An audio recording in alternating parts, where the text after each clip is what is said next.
All right. The moment of fucking truth. Is that Nick? Hey, it's Can you hear Nick. me? And I can hear you, Nick. Yeah. If in doubt, use your phone. Yeah. I guess you don't have an Apple phone. I have an Apple phone, yes. So yeah, but I just logged in on the phone and it worked first time. So hey, I'm here now anyway. So thanks for having me on.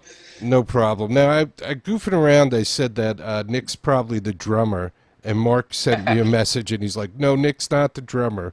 So what's your role in Sons of Mew? I play the guitar and I shout a little bit. So yeah, I'm guitarist and sort of backing vocals. Okay.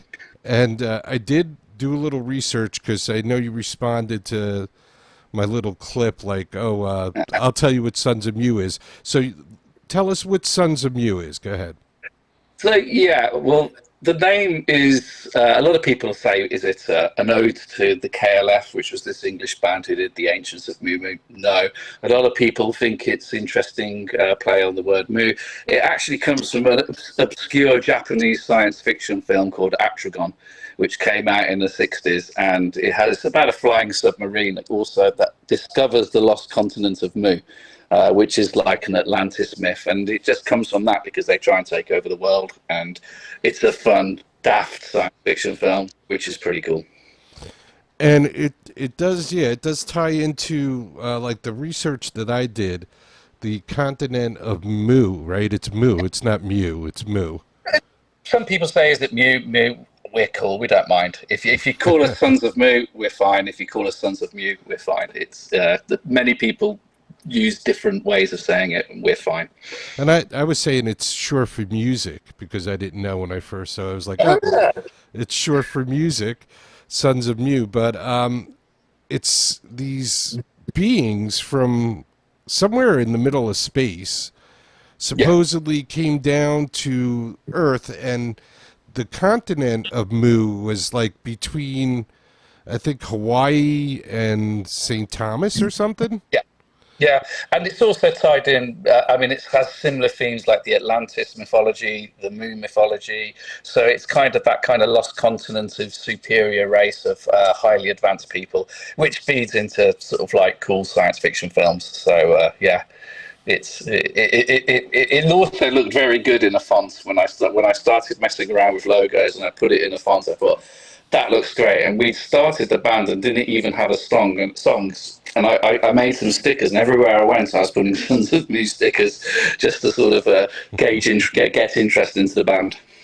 Now I saw you guys, at least from what I read on the interwebs. It looks like 2018 was the start of the band. Yeah, so the four of us got together. We've all been in different bands through all of our lives, and we've known each other, and we just sort of got a bit bored of wanting to do something, so we just started playing, and it kind of all gelled. We had a few lineup changes, but when the singer Joy Neal, he's in another psych band called Cult of Don Keller, and he's old friends of ours, and he just sort of like slotted in, and it just kind of gelled really quickly, and we just wrote lots of music, and then the pandemic happened where we couldn't do any gigs, so we had to do a lot of remote music, and it was really in the past sort of 2.5 3 years where we started. We had Pete Morley who joined on drums along with Ben, bassist Neil, and myself, and we just started playing at some of the psych festivals and psych parties down south with other great bands, and it all just fell into place, and we seemed to sort of get a nice little following together. So yeah, it's been quite a good couple of years. For those of you in the United States, they have this like culture in the UK where like some guy will set up like a festival in his barn, and it's festival season, and a lot of bands will travel. Like Sons of Moo, their merch girl Mark, I think met you guys at some of the festivals, right? Yeah, Yeah. yeah, So yeah. good. I mean, we're from Nottingham, but we don't actually do many gigs in Nottingham, and we do the more of our gigs are always out with the Cosfest crew down in Glastonbury and around there. And to be honest, the response we've had has been far greater, and the crowd's really cool. And yeah, we just slotted in really nicely there. To me, and you know, I know it's like this whole space rock thing and Incubus Love Child and all that stuff. Yeah. You guys are kind of like on a punkish kind of psychedelic thing, you know? Yeah. I think that's a fair point. We take a lot of influences. We all of the band members bring their own kind of melting pot of influences into it. You know, we do have psych kind of influences, bands like Spaceman Free, Can. I'm a massive fan of the band Cardiacs, and I love that kind of like edgy British style punk prog that they have. But I think we're quite riff heavy. We like a good riff and like getting dirty on a good riff and sort of. But yeah, the psych thing and space rock, we're definitely on a bit more of a punkier edge, definitely. And speaking of hard rock, I usually don't do this on the show, but it just popped up on my phone that Ozzy passed away.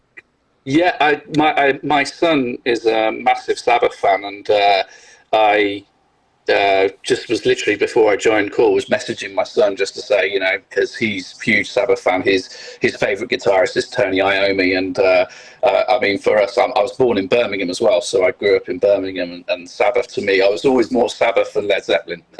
So from my side, yeah, it's really sad, Ozzy. I mean, he died at 76, and he must have lived 10 lives in that time.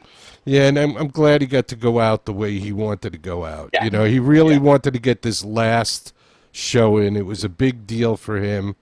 So that'll live on in history. I saw they're going to release a movie of it too. So yeah, that'd be great. And you know, he did it in his home city just before he passed away.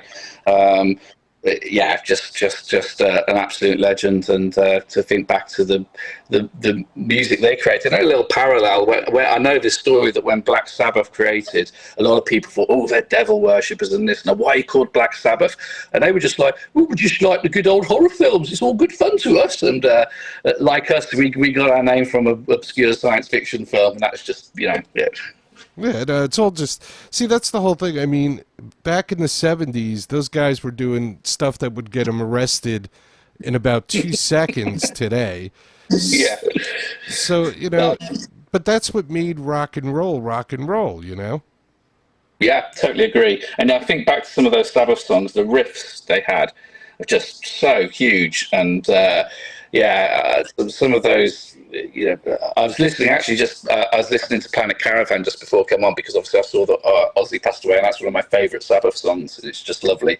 And yeah, so it was. I was messaging a friend, and he was saying, "No, Snowblind," and I was just like, "Yeah, it's just so many great songs," and I think those riffs will live on for many years. Now, the bands that you mentioned that were your influences, are they more punky or more like psychedelic bands? So I think Can are very krautrock. I think their album Egg Bam Yazzie is quite on our sort of tip. For me, Cardiacs, there I would describe them as probably circus fairground music on LSD. But I would say that we're nowhere near the song 7/8 Lemonade you played. When I came at that because. I'm nowhere as talented enough as players like in Cardiacs, but you wondered why it was called 7/8 Lemonade, and we thought it was a 7/8 time signature, and lemonade kind of rhymed with it, so we made 7/8 Lemonade, and that was the title. It was only when a far better musical friend turned around and said, "You realise it's in 7/4?" Because I noticed, like some places, like on the new vinyl, is it called 7/8 Lemonade on there, or is it just called Lemonade? Oh, it is. No, it's 7/8 Lemonade, yeah. Okay, all right. So maybe it was just like on YouTube or something. I saw it somewhere. I'll show the vinyl in a second. You heard me mention Sons of Moo, their merch girl, Mark. So I'm assuming Mark walked up to you guys at a show and said, "I really like you guys," and Mark is just like he's an all-round top guy, and he saw us at the first Cosfest party, which was our first kind of gig down with the Psych crew down in Glastonbury, and he just loved us. And he's like, okay, and he wanted to buy a T-shirt, and I was in touch with him online and got him a T-shirt, and then he came and saw us at a couple of other gigs. And then I just sort of got chatted to him, and he said he was, he has his own label, Skidmark, and I was just like, well, we were at that time spending ages writing and recording the latest album, Are You Tired of Being Human? And I just said, I started sending him some of the tracks on it, and he was like, yeah, I'd love to do it. And it just kind of all aligned really nicely. Mark's, so passionate about the music, and he does it purely for the love, and is an absolute, stalwart when it comes to the supporting kind of like independent musicians and bands, and the level of detail, getting the white vinyl and putting it out there. He's really done a great job for us, and it's just nice to sort of have the physical artifact of the white vinyl record in my hands now, and very, very pleased with it. Mark's done a fantastic job. Speaking of which, hold on 1 second. Let me just get up here for a second. Oh, there we go. All right. Just so happens, I have my copy right here, so let's show it off a little bit. So here's the cover. Thanks to Mark and Skidmark for sending it to me, because the problem I have is I'm broke. I'm a working man. And the shipping to the United States is more than the album itself. Wow. It's ridiculous. So Mark sent me over the white vinyl. I have the white vinyl here. And Mark at Skidmark does an incredible job with the packaging. Yeah. His Incubus Love Child albums are beautiful. It's like artwork. So yeah. It's incredible. And speaking of his dedication to indie music, I met Mark about 21 years ago. Never met him in person, but he found my show somehow. And I'm just getting ready to finish my 25th year broadcasting independent artists on the internet. And well done. Thank you. And he started listening to the show, and he was really into it. And there was a band that he really liked called the Bullfrogs. And he kept on saying to me, Jerry, can't you just give me the songs? And I promised the bands that I would never give away their music. It's not mine to give away. I'll play it until I die, but I won't give it away. So Mark wanted this one CD, and I was like, dude, I don't know, tape my show and pull it off my show or whatever, but I can't give it to you. I promised. So he spent 20 years going to record stores and CD shops, and finally, like about 3 or 4 years ago, he emailed me, and he's like, Jerry, you're not going to believe it. Now, this is an independent band from Long Island, New York, and he was in a record store in, I guess, in Shrewsbury, right? Isn't he from? Yeah, that's where he's from, yeah. And he found the CD there. So Mark is incredible. Yeah, he really is a huge supporter of music. He's done some other things for Nigel and Lords of Form. Yeah. And incredible supporter of music, and spends his own money, and is just as stupid as I am. So, and he would have been here today, but his mom's in the hospital, and he had to go take care of his mom. So I hope his mom gets better. Yeah. Something we all have to deal with, though. Our parents get old, and we're going to have to deal with it ourselves. We're going to be old, and people are going to think we're a pain in the ass. I'm only 63, and people think I'm a pain in the ass. So, no, good, and congratulations on 25 years. That's quite a milestone. Yeah, if you want to record a little, congratulations thing and send it to me, that would be awesome. We'll do. Hopefully with all of the band next week, so I'll try and do it with all of us, and I'll try and do a kind of that'd be Just great. take your cell phone and do a little Jerry, you dick, congratulations video. Jerry, you wanker. Thank you for playing our music as well. It's great to hear that it's being played over in the States. I love like all different kinds of music, except for, I will put the caveat of rap and like some of the poppy country music. I like some of the older country music, but some of the glossy poppy country music I can't deal with. And violent rap. I don't mind rap, but it's just like that bitch hoe rap I can't deal with. You know? Yeah. So I think Yeah, sorry, gone. We play everything on the show, so it's not like a playlist. So if you like Sons of Mew and all you're gonna get is like punk, or all you're gonna get is space. So that's kind of what makes us different than just going on Spotify and playing a playlist.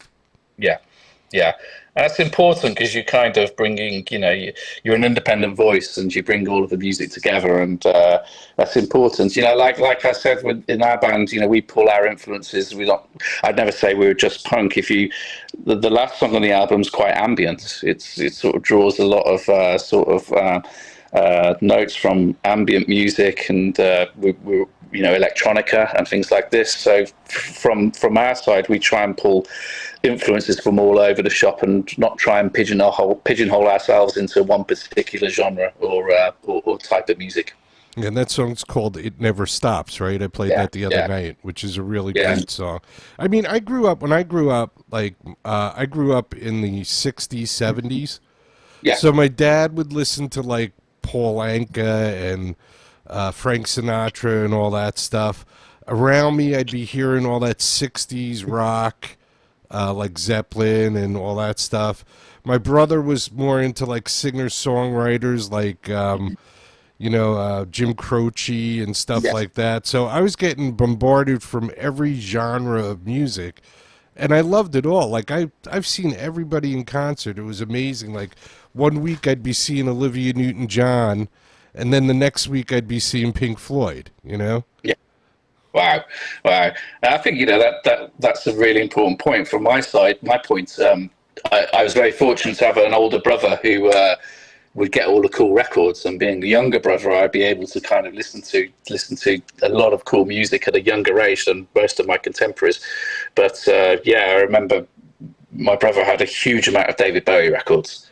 And when I was like from 10 upwards, we'd listen to them all the time. And that music stayed with me all my life. But it's been funny how I think back in my earliest musical memories of listening to those kind of records. And but yeah, having spending our pocket money on 7-inch vinyl records at the weekend and stuff like this. And it's been very fortunate to have kind of music as part of my life ever since I was a really small child. So yeah, it's been important for me.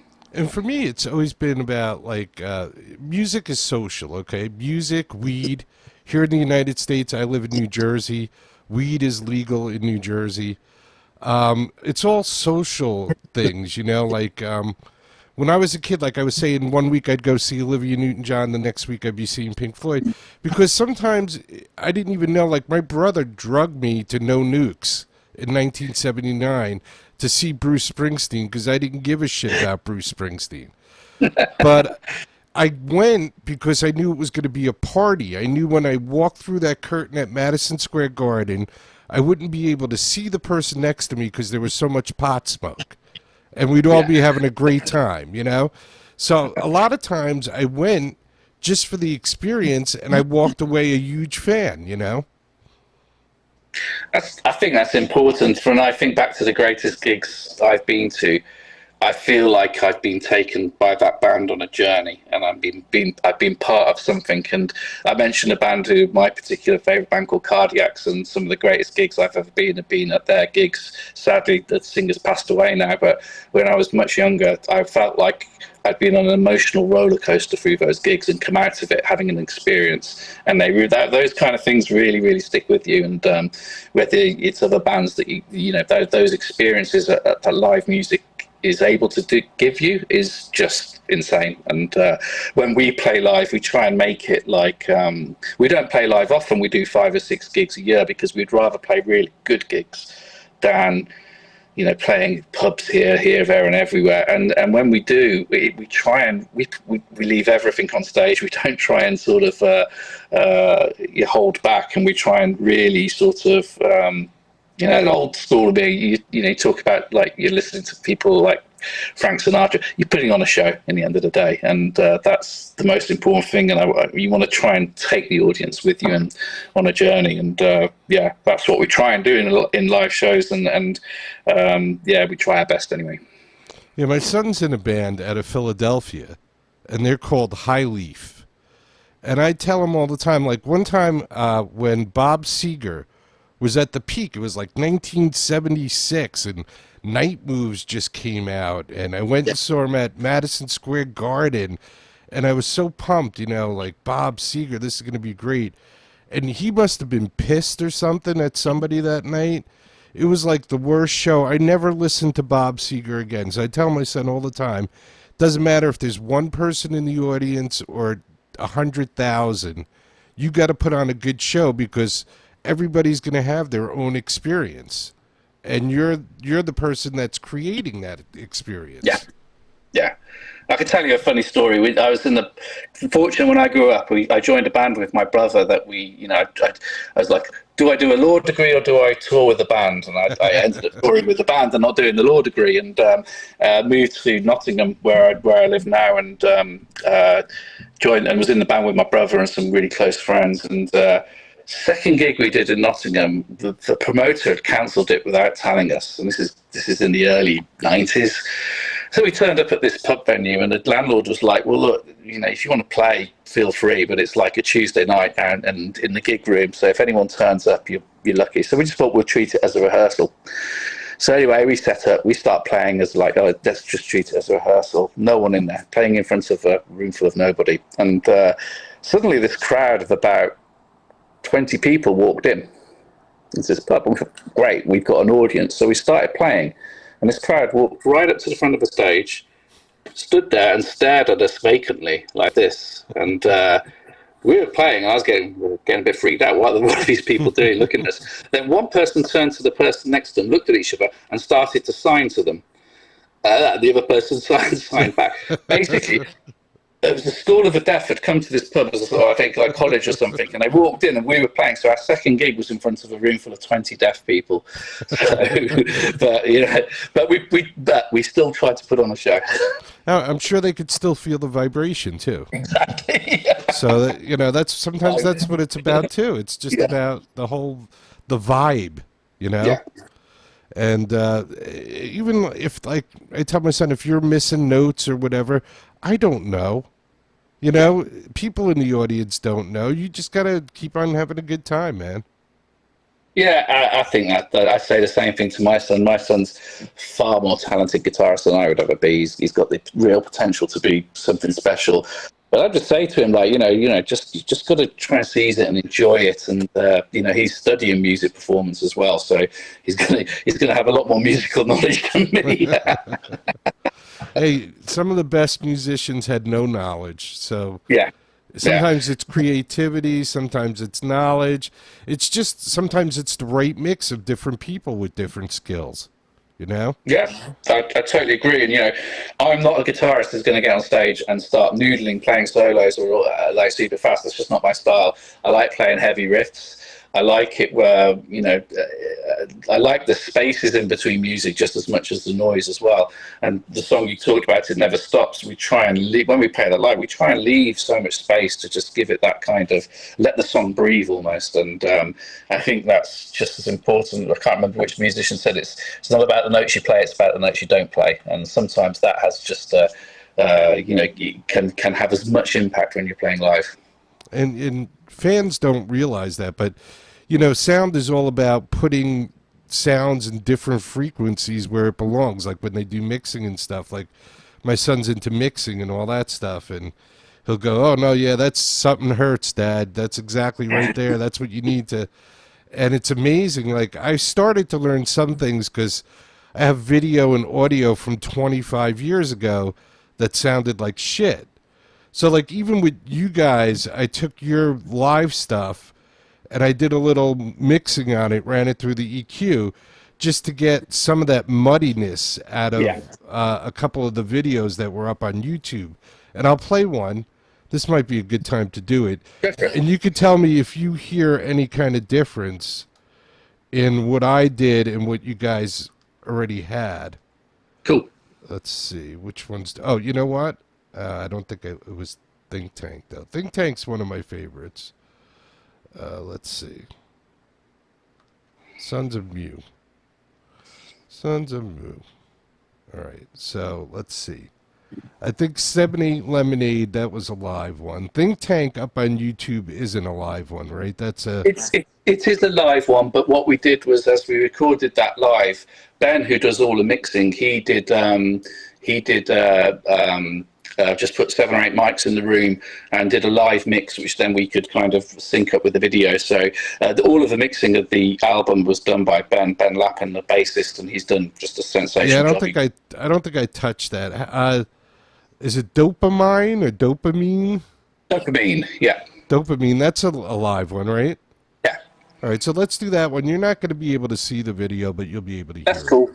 All right. You ready?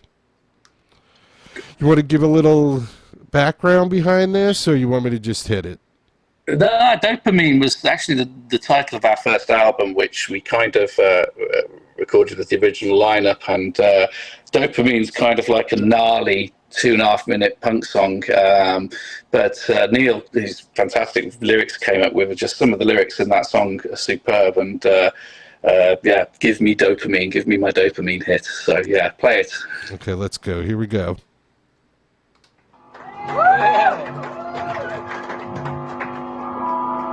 This is about the Chameleon supporting the Warlocks.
All right. So that's Dopamine. Hold on 1 second. Yeah, no worries. All right, we're good. Go ahead. Yeah, that was us supporting the Warlocks, I think. Famous, I think, San Fran spike band. Yeah, the Warlocks, wasn't that the original name of the Grateful Dead? I think you're right. Yeah, yeah. I'm pretty sure that was. Now, did you hear a difference in the sound on that, or no, not really? It's hard because I'm on the phone speaker, so Yeah. it's very, with the compression of the phone. It'd be really hard for me to make a difference. So why don't you introduce the rest of the guys in the band? Yeah, so I'm Nick. I'm the guitarist, and then we have Neil Marsden, who's the vocalist, and he also does all the synths and keyboards. On drums, we have Pete Morley, who also does backing vocals, and on bass, we have Benedict Lapin. He's the great bass player, and he also does all of the mixing and recording for the album. So he put in an absolute shift to get that album where it is. So yeah, we're a 4-piece, and we try and make a lot of noise for the 4 of us. Now, I think you said that you and the bass player were like the original two. With originally, yes, we had a different drummer, and then when we started, before we were even called Sons of Moo, we were just sort of getting together and jamming, and then the singer who we were jamming with just it wasn't working out for whatever reason, and Ben had the idea of he was in bands with Neil, the singer, before, and he just got him to come along and played him a mix of some of the tune we were working on, which was the very first song of our first album, a song called "Falling Down in Flames." And we played it him, and Neil came with some ideas, and we literally got in the room and played the song, and he played straight away, and it just kind of all gelled, and it really worked. So it was, I think Neil just went at the end of that first practice, shit, have I joined a new band? Like, yeah. So you guys never actually recorded anything with the original singer? No, we did a couple of things, but it was before we were called Sons of Moo. So Okay. it was just like it was only when Neil really joined that we that we started really working on the songs and then getting the name, and that was like it all progressed from there really. And Neil joining was the catalyst of the sort of the acceleration of the ideas. And what's the writing process like? You guys all write your own parts, or? It varies. We have our own space, which is our own studio space. We just walk in. It's all set up and jammed. And Ben's got it like everything's mic'd up, so every rehearsal we can just do a quick mix of. And so Ben will often have an idea, or I'll have a riff. Like I'm just trying to think of the song "Mugshot" on the new album. Ben had that riff in his head, and the Neil and Pete couldn't come down and rehearse. So Ben got me down to the studio, locked the doors, and made me learn the riff over and over until I got it done. So then we nailed that and did like a mix of it, sent it to Pete and Neil. So when they came down and we started working on it. Neil takes the mix away. Then by the next rehearsal, he's come down with lyrics and this. So it kind of becomes like an evolving process. But the ideas come from me, come from Pete, come from Neil, come from Ben, and we just kind of like bounce them off each other. So some of the songs. Marshmallow, the first song on the new album, has been an idea we've had for 4 or 5 years, and we never quite got it anywhere. And it just kind of one day we went back to a mix, listened to it, and went, "Oh, there's an idea in there," and we managed to kind of lick it into shape. But yeah, we try and capture as much as possible, and that really aids the writing process to try and sort of come up with ideas. Now I'm gonna assume, like you said, you do about 5 gigs a year, so all you guys are working guys, right? Yeah. We all work. I mean, we've all got paying jobs. We can't afford to live off Sons of Moo. No. But but for us, it's like when we got together originally, it was like we want to enjoy ourselves and we want to get shit done. That was like the thing when we were cool. That was the sort of like motto. It's got to be fun, and we've got to get shit done. And we all have busy lives. We all got families, and we all have sort of like 9 to 5s, as it were. So the time we spend together is really important, and it's got to be enjoyable. And I have to say, when we've done some of the gigs, when I think back to the gigs where Mark first saw us, they've been so amazing and enjoyable, and it's down to, as you said, the crowd and the atmosphere. So yeah, we all have to kind of balance our 9 to 5s with doing Sons of Moo. And the reason I said that is the guys, they don't have a website. They use Bandcamp as their like home base and social media. When I was trying to get information, there's like nothing about who's in the band. Everything is Sons of Moo. And even on the album, I was just looking like for writing credits. The whole band, it's kind of like the Doors. Everybody's getting credit for everything, which is cool. Yeah. So it's just a bunch of guys trying to have a good time and be creative at the same time, which is the best kind of music. Yeah, and we went for the writing credits. Some of the songs kind of overlapped when we had our original drummer, so it seems like Sons of Moo is a catch-all for any past, present, future people that join the group and are part of our creative process. So for us, it's like also adds a little bit of mystique, which isn't a bad thing. Yeah, no, not at all. I mean, Most of the time, people have too much information out there, so it's nice Yeah. when you don't have like what you had for breakfast posted. So I'm glad to see that. Yeah, we're not like. I mean, I don't think there's much ego in our band at all, and that's a good thing. We put a lot into it, and we get a lot of enjoyment out of it. And the creative process is important, and the end result, thanks to Mark having the physical artifact in your hand to say this is us, is it's an absolute joy. Yeah, and my son is 38 years old, so he's in a band now for I don't know, 15 years, and it started out as one name, and now they're High Leaf, and it's a whole process. And he sells insurance for a living, so that's not how he makes money. And it's just to be able to be creative Yeah, is basically, and that's what a lot of bands now are. And I think we're going to see music come back big time because the people that are really doing it, I mean, everybody's doing it, and with effects, anybody can sound good. I could sound good. But yeah. I've always said the way you could tell a good band is go see them live. And that's it. Yeah. There's nowhere to hide. There is nowhere to hide except all of my effects pedals, which mask my attempts at playing guitar and make the sounds change.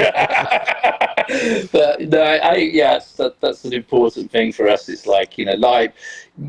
We've got to be able to stand out live, and we've got to be able to. And I think that's where Mark first was really taken with us, was because he saw us live and he was just like, yes, you've been the best band I've seen all summer. And I was like, blimey, that's a hell of a compliment. So it was like, got a lot to live up to now with it when we sent him the mixes for the record. So, but fortunately he loved it. And he's done a fantastic job with the record. And that's amazing about Mark, too, because Mark is more of a band in the box kind of guy. Yeah. He plays... most of the time, I think he's playing rhythm, but sometimes he'll play lead, and he's singing, and then everything else is pretty much either a recording or some kind of synth pedal he's hitting off or something like that. But and I know he's always wanted to do the whole band thing, but it is so difficult when you're not making money for a living to explain to your wife how you're spending, or girlfriend, how you're spending hours and hours with other people, and there's no monetary gain from it, Oh, I say that to my wife. It's like, if this is the midlife crisis I'm having, then it's not a bad one. I could be cheating on you, or I could be in a band. Your choice. Well, as there's the old saying, isn't it? It says, my fear in life is when I die, my wife will sell my guitars for what I said they cost. That's the truth, right? Are you a guitar collector? Do you have a whole bunch? Or? I've got 10 at the moment. That's pretty good. So, I mean, unfortunately, I work in the music industry as my day job, so I kind of have, I do have a little bit of access to some stuff. But my main gigging guitar, the one I use, is the Fender Jazzmaster. It's like a 90s Japanese Jazzmaster. I love it. And I had the bridge replaced, so it just locks the tune, and it's a fantastic guitar. But I've recently ticked off a guitar bucket list. I've always fancied a Gibson Explorer, and I recently bought a Gibson Explorer, so it's quite a bold statement to play that one live. I'm not sure I'm going to do that, but I've always had a bit of a soft spot for an Explorer, so I've scratched that itch now, and I've got a Strat, I've got a PRS, I've got like a couple of Ibanez, but I just keep going back to the Jazzmaster for gigging. Now, For me, would you guys ever do anything like Britain's Got Talent or? What they say, we've got great faces for radio, so I don't know if we can.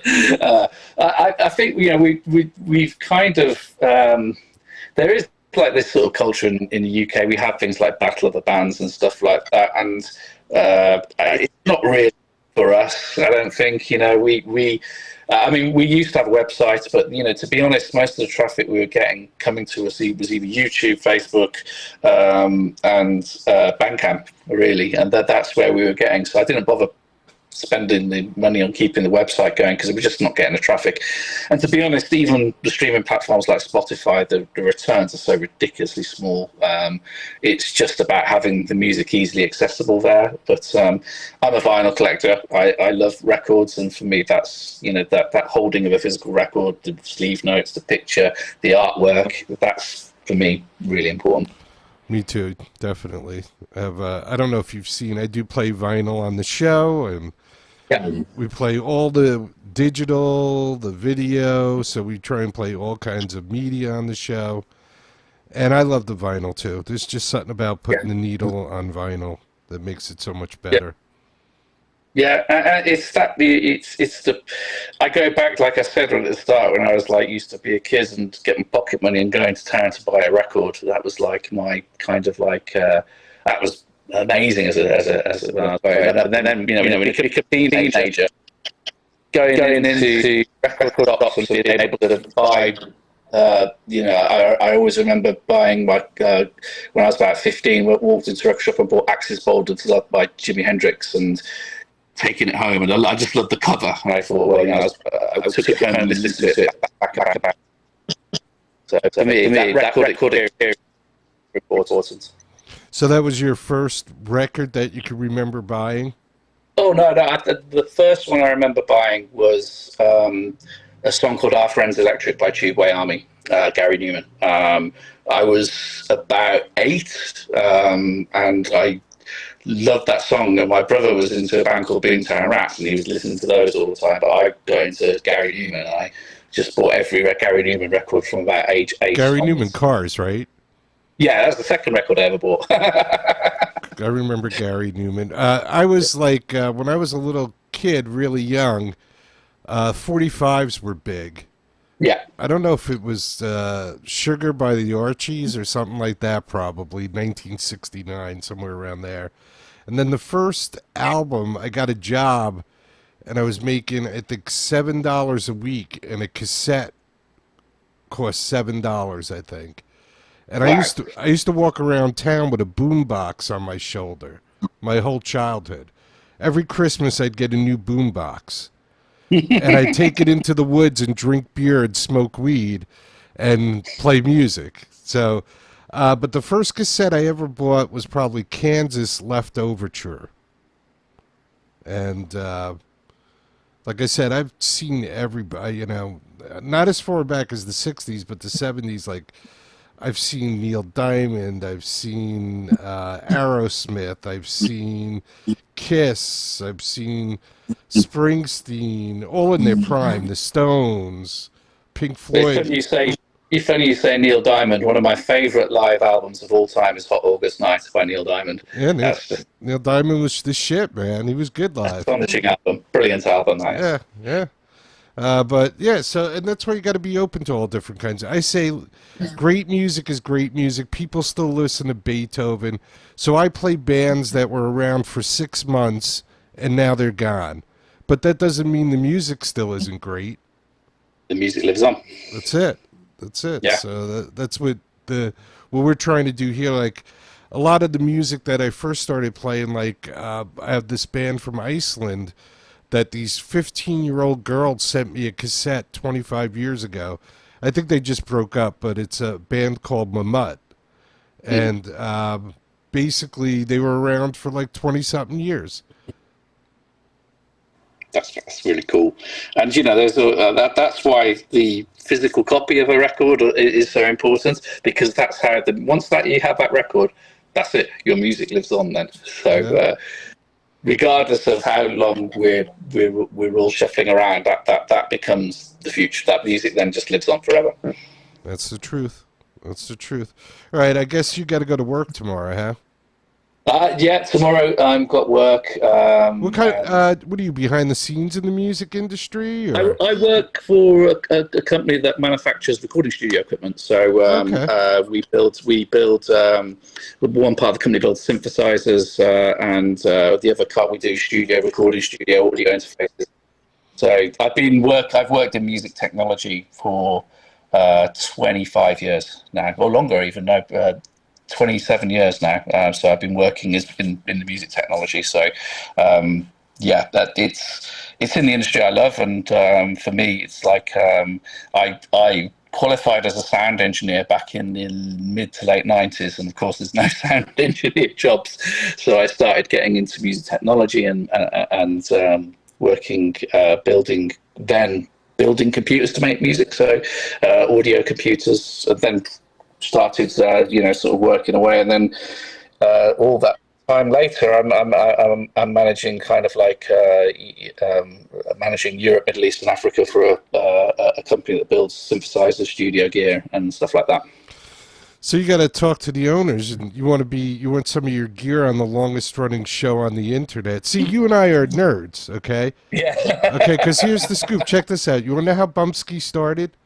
Go on then. I do this show from a condominium in New Jersey where Les Paul used to live, Mahwah, New Jersey.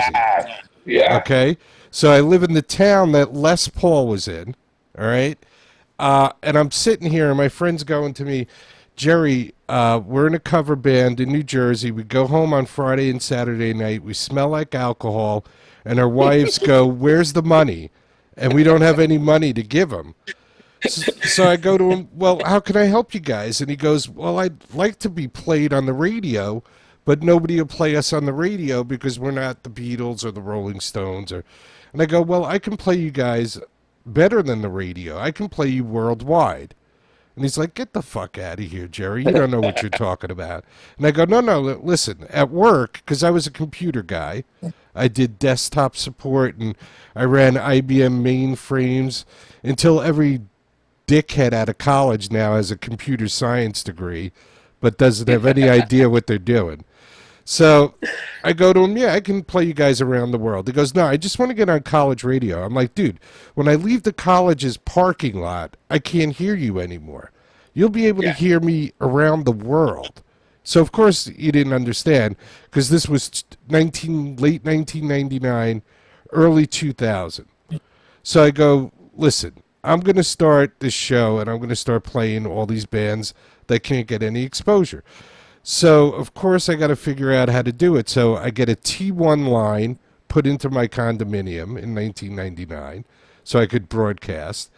And I find a company in Colorado that does business meetings, video conferencing and audio conferencing, and I get them to carry my show. And that's how Bumpskey started. It was $3,500 a month when I first started. Wow. This was before YouTube. This was before, I don't know, name Podomatic, Podcast. It was before everybody. So if you can get your bosses to give me some good microphones and gear and shit, they'll be on the longest running show on the internet. Nobody has more broadcasting hours because when I first started, it was costing so much money. I was doing 12-hour-a-day shows. Yeah. And bands would just show up and be like, oh, this is pre-recorded. And they would knock on my door just to see if it was real that I was doing shows for 12 hours a day. Well, I'll certainly drop you a line and see what you need. Yeah, send me toys. I'll talk about toys all the time. I don't care. I love it. You know, you see me, it's like I'm sitting in my bedroom in my condominium right now. I got the green screen.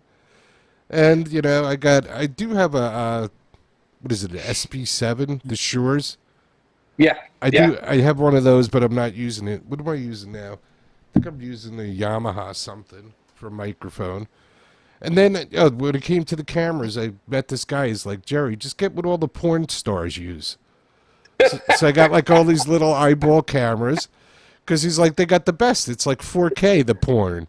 And I was like, you know what, dude, you're right. So I got a little eyeball camera. When we first started early on in the internet, I got this camera and we're testing it out. And I got my future wife at the time. She was my girlfriend at that time. And her daughter. And we're sitting around the computer and we're like, okay, we're going to check out video conferencing for the first time. And it's some guy in Poland showing his junk. From like 2000 to 2010, nobody knew what to do with the cameras other than guys. They would just point it at their junk, and that was it. I think that's it. Yeah, that's very important. It was so much more difficult back then. And the one thing, a lot of people bemoan things like Spotify, and rightly so. The return on artists, but at least now with with social media platforms, at least with things like YouTube, we're allowed to we can get a reasonably good reach with our music. We would have never been able to do 25 years ago, just by being active in these places. It doesn't earn you any money, but at least gets your music out there. So for us, that's like really important in the end of the day. The more people listening to us and the more people enjoy our stuff, great. Well, the whole thing I say now is if you want to support a band, I mean, the music is pretty much free, so just buy the merch. Buy a T-shirt, buy a coffee mug, whatever it is. And we do have some very good T-shirts available. Hey, I got my Incubus Love Child, right? Hey, which I'll is get your Sons of Me one. Which is Skullcat, right? Same Yeah. thing as you guys, They right? do ours as well. They'll have to do our T-shirts. Yeah, you guys They're, got they're great. you guys got a really cool one with an eyeball. I saw that one. Yes. Yeah. Yeah, that's nice. I like it. I'll get you one. All right, extra fat for me, okay? All right, buddy.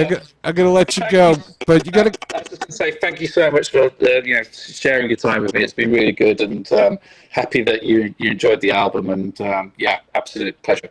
And I'm glad you finally got in. Yeah, it was a pleasure. And Sorry about that. whenever you want to come back, and if you want to bring the other guys with you, whatever, let them know they're more than invited.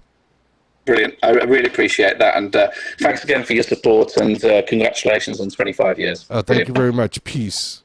Peace. Take care, man. See Take you it later. easy. Bye-bye. All right, everybody. So let's play some Sons of Mew. That was Nick from Sons of Mew, guitar player.